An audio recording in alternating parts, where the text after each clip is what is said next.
RFM Soir. RFM Soir.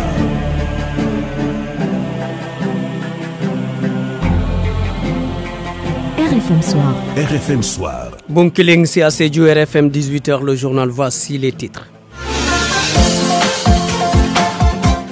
Incendie du bus scolaire par un Sénégalais en Italie. Le Sénégal condamne. Le directeur général des Sénégalais de l'extérieur ne veut pas que l'acte du jeune Ousmane Sy perturbe les relations entre les deux pays. La navigation sur le fleuve Sénégal, il faut plus de 311 milliards de francs CFA pour développer le projet de navigation fluviale. La question a réuni des experts, c'était ce matin. L'enfer des jeunes, des femmes de Mbour pour dire non aux violences subies.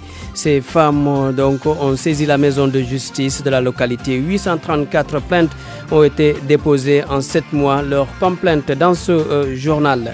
Cher Tidiane Diagne pour la passeport. Les actualités sur les TIC. Les actualités TIC donc. C'est arrobase que vous allez suivre la problématique de l'eau dans le débrief en ingénieur en eau et en assainissement. Dame Diaye en fin d'édition. Technique pour ce 18h. Hassan Biram Diouf au micro. Jo Maron, bienvenue à toutes et à tous.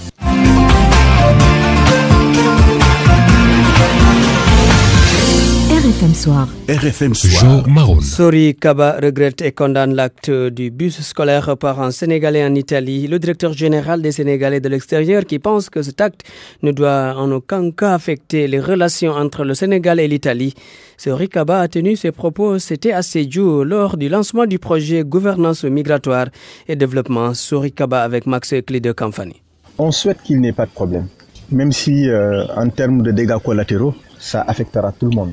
Mais nous souhaitons vivement qu'il n'y ait aucun problème à l'endroit des Sénégalais qui vivent là-bas. Comme pour dire, nous regrettons ce qui s'est passé et nous considérons que c'est un acte isolé, c'est pas un acte réfléchi, c'est pas un acte d'une communauté, notamment la communauté sénégalaise établie en Italie. C'est un acte isolé d'un Sénégalais, d'un Italien d'origine sénégalaise qui pensait que, et il a eu son coup, il a réussi son coup, qu'en le faisant, il va réussir à se tirer les lambrions, il va réussir à se tirer tout l'intérêt pour pouvoir communiquer avec l'opinion internationale. Il l'a fait et c'est ce qu'il recherchait. Je pense que c'est là que ça va s'arrêter. Sori Kaba, donc le directeur général des Sénégalais de l'extérieur. L'Organisation pour la mise en valeur du fleuve Sénégal qui veut mobiliser plus de 311 milliards de francs CFA, c'est pour développer le projet de navigation fluviale. Il s'agira de restaurer la navigation sur le fleuve Sénégal. Une rencontre d'échange sur la question a eu lieu ce matin. Le haut-commissaire de l'OMVS, Ahmed Diane, Sénégal donc, avec Lamine Diaouné. Le montant du projet évalué à cette date est de 475 millions d'euros que nous comptons mobiliser à travers un financement de Exim Bank de l'Inde. Le projet de la navigation figure parmi les premiers projets de l'organisation depuis sa création. Le fleuve, comme vous le savez, est une voie de communication naturelle et c'est pourquoi l'organisation a mis au cœur de ses préoccupations la réalisation de cette infrastructure qui va permettre d'aménager le chenal qui est long de 905 km et qui va de l'embouchure du fleuve à Saint-Louis à Ambidédi. D'abord, aménager un port fluvio-maritime à Saint-Louis et un port fluvial à Ambidédi. Et entre les deux, des escales en Mauritanie, au Sénégal. Ce projet va véritablement servir de levier pour améliorer aujourd'hui de façon significative la quantité et la qualité des échanges, mais surtout, vous l'avez dit, par rapport à Saint-Louis, c'est un projet structurant. La ville va avoir à la fois un port de pêche moderne, un port de plaisance, mais surtout le port qui va désenclaver beaucoup plus le Mali. La spécificité de ce projet par rapport au Mali, permettez-moi d'insister, c'est qu'il va offrir une façade maritime qu'elle n'a pas. Et c'est pourquoi ce projet, aujourd'hui, est en exécution, du moins au niveau de la préparation, qui est très avancée. Pourquoi plusieurs localités du Sénégal manquent d'eau? La réponse du Forum social mondial. Il y a une mauvaise politique d'exploitation des sources d'eau. Selon le coordonnateur du Forum social mondial, Mignan Diouf, la nappe phréatique n'est pas bien exploitée. Propos recueillis par Aminata Goudjabi à Fatick. Le Sénégal fait partie des pays les mieux servis en nappe phréatique. Nous avons une source d'eau pratiquement de très bonnes réserves. Et le Sénégal doit avoir la capacité de mieux alimenter ses populations en termes d'eau. Le problème, c'est un problème d'investissement et un problème technique. Ces problèmes techniques d'investissement donc sont soutenus par un problème d'option et de priorisation politique. Il faut donc en faire une volonté et voir dans le secteur de l'hydraulique comment utiliser la nappe phréatique du Sénégal. Dans le centre du pays, c'est vrai qu'il y a un peu de salinité, mais il y a le moyen de juguler cela. Donc c'est une question de disponibilité technologique et de décision politique. Mais l'eau existe au Sénégal en nappe importante, en source importante. L'eau existe au Sénégal avec les différents fleuves. Il nous faut voir donc quelles sont les priorités et quelles sont les urgences à régler dans ça et quelles sont les technologies qu'il nous faut. Très normalement, on ne devrait pas être dans ces conditions actuelles de Foundiougne jusqu'à Mbam. C'est une nappe importante qui est là, mais qui est mal exploitée, mal coordonnée. Ce 22 mars est célébrée la Journée mondiale de l'eau. L'économie de l'eau pose problème dans beaucoup de foyers à Dakar. Constat de notre reporter Assigay. L'eau, source de vie, un liquide précieux qui la plupart du temps est mal économisé dans les ménages. Nabou est restauratrice. Trouvée en train de laver ses vaisselles, elle ne cautionne pas le gaspillage de l'eau. Je ne cautionne pas le gaspillage de l'eau. Chaque jour, je mets en garde mes enfants. L'eau est précieuse et on ne peut pas s'en passer. Et les factures sont très chères. Dans tous les travaux, on a besoin d'eau. Donc, économisons-la. Il est père de famille et agent de sécurité de profession. Moussa ne passe pas ses journées chez lui, mais il partage la position de Nabo. Quand tu te lèves tôt après le bain, tu quittes la maison. Tu ne reviens que le soir, donc tu n'as pas le temps de gaspiller de l'eau. J'aime beaucoup l'eau, mais je ne la gaspille pas. Face aux difficultés de la vie, l'utilisation de l'eau doit être rationalisée. C'est la conviction de cette mamie qui faisait des kilomètres à l'époque pour se procurer le liquide précieux. Fatou Sanoro. À notre époque, on ne gaspillait pas l'eau car les robinets ne coulaient presque pas. Il m'arrivait de faire des kilomètres pour en avoir. C'était très dur. Que les consommateurs pensent à ceux qui n'en ont pas et que les autorités les assistent aussi. L'eau, une denrée rare et précieuse. Un devoir pour tout citoyen de la préserver et de l'économiser. RFM, fréquente modulation 94.0, la radio en puissance. RFM Soir. RFM Soir. Les complaintes des femmes à Mbour, non aux violences. En 7 mois déjà, la maison de justice de Mbour a enregistré 834 plaintes pour violences venant souvent des hommes. Et ça pose problème, disent ces femmes. Abdourahmane Diallo. De août 2018 à février 2019, la maison de justice de Mbour a reçu près de 1000 plaintes et 90% des cas ont été réglés à l'amiable, selon le coordonnateur Mamadou Diouf. Pour l'année 2018, on a fonctionné que 5 mois parce qu'il y avait des travaux de réflexion qu'il fallait faire. Mais sur 5 mois, on a eu à recevoir un total de 597 cas. Bon, pour 2019, pour le mois de janvier, on a 126 cas. Et pour le mois de février, on a 111. La plupart des victimes sont des femmes, soit elles ont des problèmes avec leur mari ou avec leur coépouse. Depuis fin 2017, donc 2018-2019, ce sont surtout les problèmes de couple. En avant, on avait surtout les problèmes de tontine. Mais depuis 2017, on a constaté que ce sont les problèmes de couple qui reviennent le plus souvent. Que ce soit en information, que ce soit en médiation. Et sur les problèmes de couple, c'est surtout des problèmes de violence. Des violences physiques, mais surtout des violences morales. Selon toujours le coordonnateur de la maison de justice de Mbour, leur structure permet de désengorger les tribunaux, mais aussi de résoudre les problèmes sans une condamnation pénale. RFM Mbour, Abdourahmane Diallo. RFM Sport.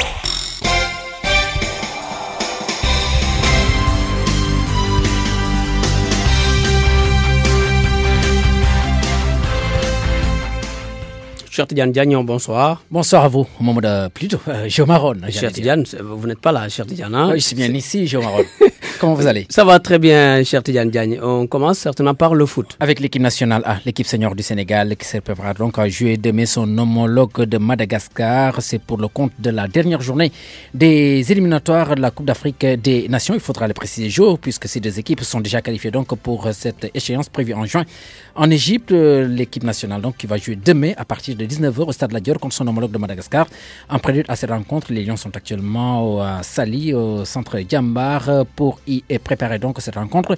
Tout à l'heure à 19h, comme convenu dans le règlement, l'équipe de Madagascar s'entraîne elle aussi au stade Lat Dior de Thiès. On est à 24 heures de cette rencontre et là-dessus, nous allons écouter Sadio Mané, le numéro 10 du Sénégal, qui se dit heureux en tout cas de jouer au stade Lat Dior. C'est un rêve qui se concrétise. Sadio Mané au micro du service presse et communication de la Fédération sénégalaise de football. Jouer à Lat Dior aujourd'hui, je crois que c'était un rêve pour moi, donc je suis tellement content. J'étais à Thiès au moment où le Sénégal jouait contre la Gambie. J'étais en vacances à Thiès parce que j'ai une famille à Fayoudo, c'est 10 minutes à pied de Lat Dior. Donc je me rappelle quand je passais là-bas, j'ai dit à mon ami, j'aimerais jouer 11 jours dans ce stade. Donc aujourd'hui, j'ai la chance de jouer là-bas, donc tant mieux pour moi parce que je ne m'imaginais pas jouer à Lat Dior. C'est un plaisir de jouer à Thiès, surtout devant la famille, les fans aussi, parce qu'il ne faut pas obliger beaucoup de fans à Thiès. Puis autant mes coéquipiers aussi, donc ça sera un plaisir pour nous de jouer là-bas et surtout de prendre du plaisir et à gagner ce match là-bas. Parce que je pense qu'on est favori, il faut le reconnaître. Après,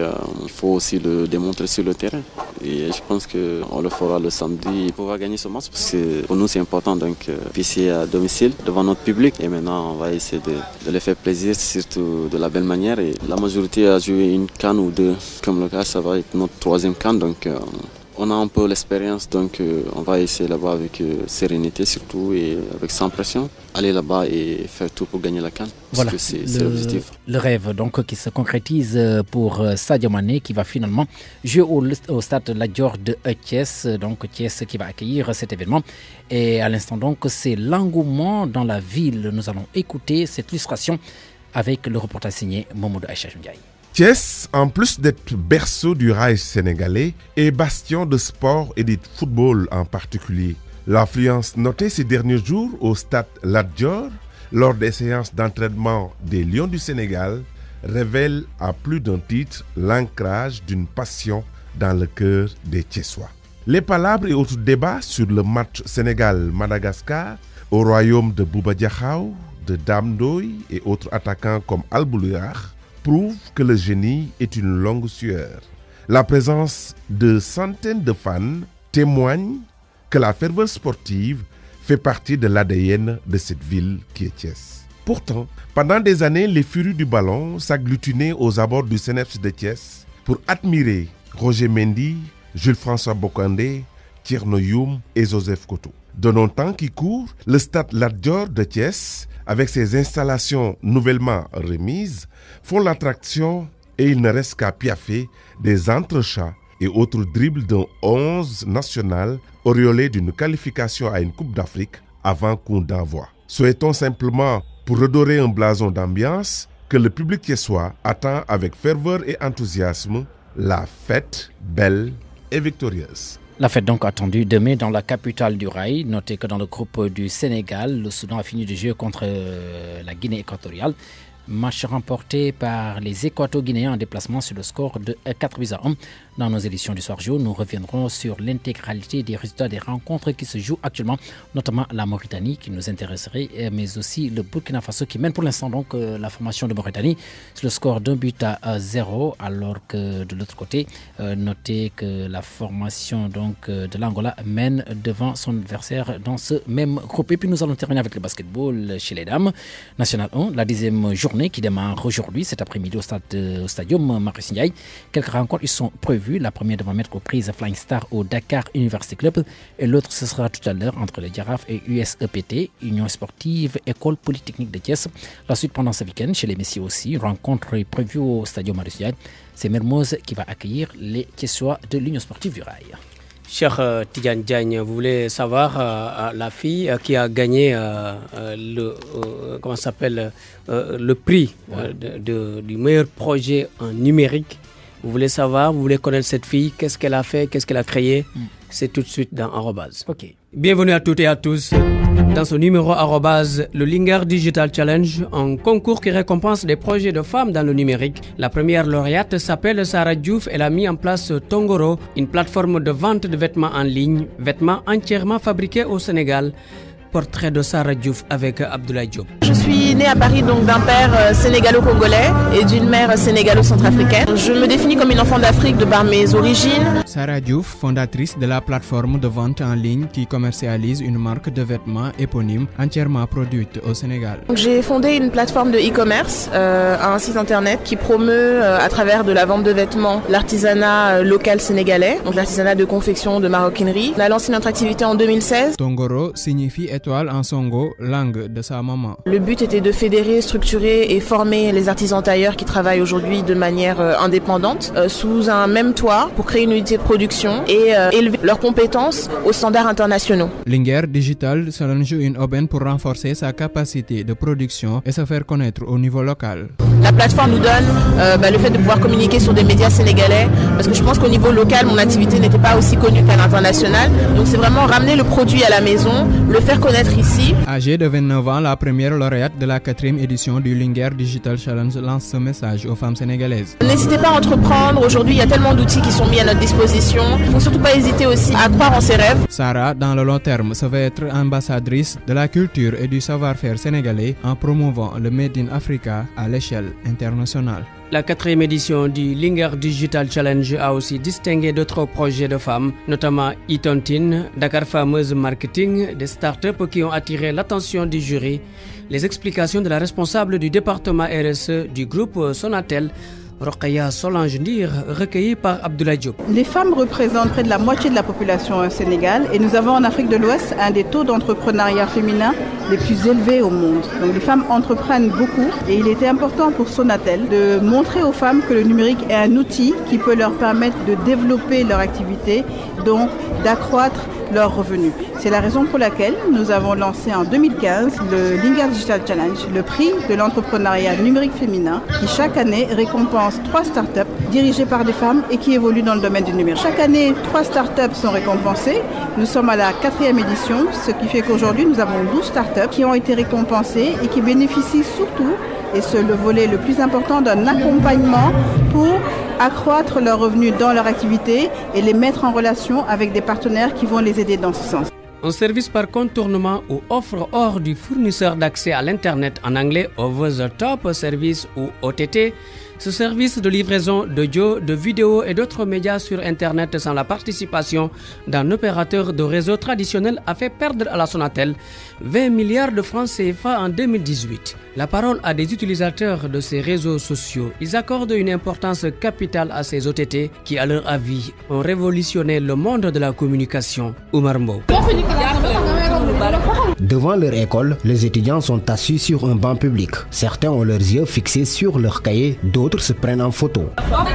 Mamadou Dia, étudiant en licence en transport logistique, livre ses astuces de communication. Il estime que les OTT ont tout innové. Les OTT occupent une place très importante dans notre communication parce que c'est plus facile de nos jours. Par exemple, moi qui ai une mère qui se trouve à l'extérieur, c'est plus facile pour moi de communiquer avec elle via les réseaux que de prendre du crédit et l'appeler, ça coûte très cher. Et même aussi pour communiquer avec les gens qui sont proches de vous, peut-être des gens qui n'ont pas de crédit ou bien toi aussi, tu mets 250 francs et tu peux parler avec les autres, échanger et prendre les informations. Aminata Soumaya Diallo trouve plus efficace, elle peut parler avec ses amis de tout et de rien. On n'a plus besoin de crédit pour communiquer et tout. Même souvent, on a la connexion, on a du crédit, mais on préfère parler sur WhatsApp, sur Messenger, parce que là-bas, au moins, on peut s'envoyer des images, on peut s'envoyer des sons. Selon ma conception, moi, on ne peut pas être partout. Donc, on choisit les applications en fonction de nos besoins. Jean-Louis n'utilise les OTT qu'en cas de besoin. Selon ma conception, moi, on ne peut pas être partout. Donc, on choisit les applications en fonction de nos besoins. En 2018, le directeur de la Sonatel voit son chiffre d'affaires baisser de 20 milliards de francs CFA. Ceci peut être dû aux OTT qui, selon nos interlocuteurs, ont réduit le temps et l'espace. Arobase, c'est fini. À la technique pour le mixage, Amadi Ndiaye. Merci d'avoir suivi. Merci donc d'avoir suivi Arobase. Nous attendons d'un moment à l'autre Dame Ndiaye. Il est ingénieur en eau et assainissement. Il est le président de l'Association des jeunes professionnels de l'eau et de l'assainissement du Sénégal. Nous l'attendons d'un moment à l'autre pour analyser avec nous cette journée de l'eau. La journée donc de l'eau, c'était aujourd'hui pour voir la problématique autour de l'alimentation de l'eau au Sénégal et la qualité également de cette eau que nous buvons. Dame Ndiaye, que nous attendons d'un moment à l'autre.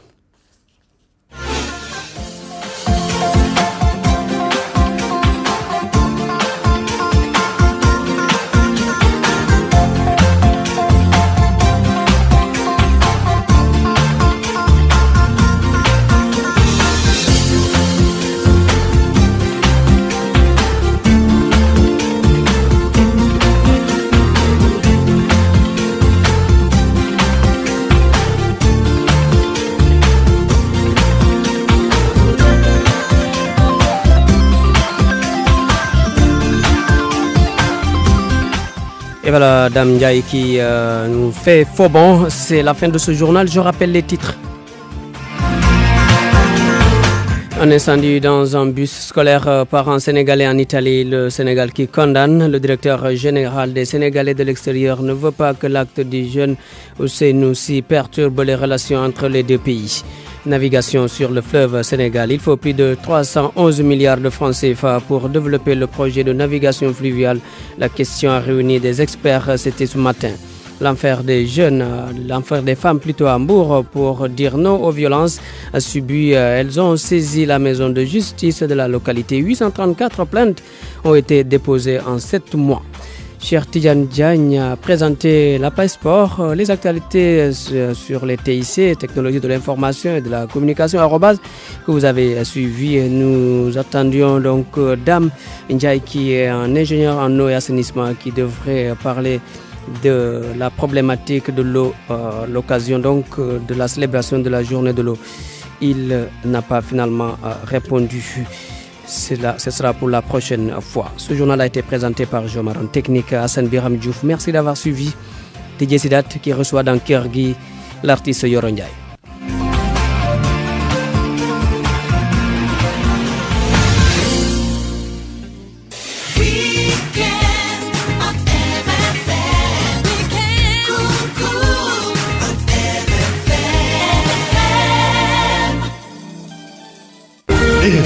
RFM, c'est que du bonheur. C'est que du bonheur.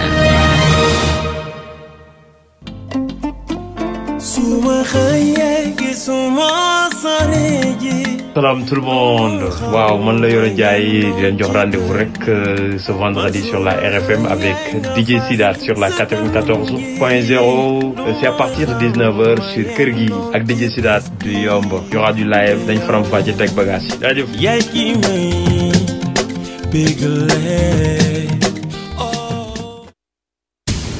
Publicité sur RFM. ñaar fukki fan ak ñaar ci weeru mars mooy bis bi ñu jagleel ndox ci àdduna bi yépp ndox lu am solo la ci dundu doomu aadama lu tolloog 1 milliard juróom benn téeméeri million ci ay doomu aadama mënuñoo jot ndox bu sell ba tax bis bu nekk lu tolloog junni ak ñeenti téeméeri xale yu amagul juróomi at ñu ngi ñàkk seen bakken ci ñàkk jëfandikoo ndox bu sell boobu ngir am ndox bu sell te wóor ministère de la santé USAID ànd ak Shop Plus ak ADEMAS ñoo leen di ñaax ci jëfandikoo doomu ak waa TAPS yi sell seen ndox saa su nekk. Vendredi bi Illimix bi dina toj. Ce 22 mars, achetez un Illimix 1000 et Orange vous offre 2000 francs de bonus crédit toute destination. Waouh, waouh!